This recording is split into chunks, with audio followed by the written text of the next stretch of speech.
पहले देखते हैं ए के प्रयोग को। दोस्तों, जब किसी भी वर्ड के उच्चारण का पहला अक्षर कॉन्सोनेंट से शुरू होता है। उच्चारण का पहला अक्षर का मतलब क्या हुआ कि हिंदी वर्णमाला के अनुसार उच्चारण का पहला अक्षर कॉन्सोनेंट से शुरू हो तो हम लोग ए का प्रयोग करेंगे, और किसी भी शब्द के उच्चारण का पहला अक्षर यदि हिंदी वर्णमाला के अनुसार व्यंजन हो तो हम लोग एन लगाएंगे। तो देखिए सीधे बोर्ड पर, जब हम लोग वर्ड में लिखा हूं BOY बॉय, तो बॉय का पहला अक्षर बॉय,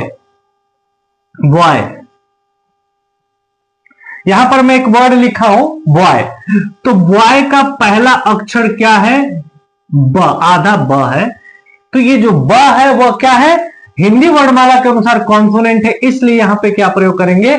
ए का प्रयोग करेंगे। यहां पर हमने लिखा है गर्ल, तो यहां पर ग आया सबसे पहले, ग जो हिंदी वर्णमाला के अनुसार क्या है? कॉन्सोनेंट है, तो फिर हम लोग ए का प्रयोग करेंगे।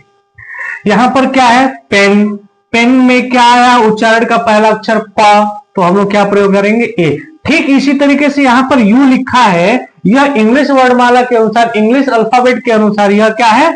वॉवेल है, लेकिन इसका उच्चारण हिंदी वर्णमाला के अनुसार या यानी कि कॉन्सोनेंट है, इसलिए इसके आगे क्या प्रयोग करेंगे? ए, यानी अ यूनिवर्सिटी।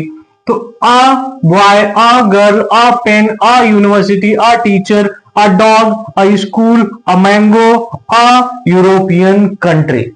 तो इसको हम लोग क्या करेंगे? अ का प्रयोग करेंगे। अब यहां पर बात है एन का प्रयोग कब करेंगे? जब किसी भी वर्ड के उच्चारण का पहला अक्षर हिंदी वर्णमाला के अनुसार क्या हो? स्वर हो। क्या होना चाहिए? स्वर होना चाहिए। जैसे एप्पल, ए, तो हम लोग क्या प्रयोग किए? An apple. एलिफेंट, फिर आया ए, तो ए क्या है हिंदी वर्णमाला के अनुसार? स्वर, तो हम लोग क्या प्रयोग करेंगे? एन। फिर आया क्या?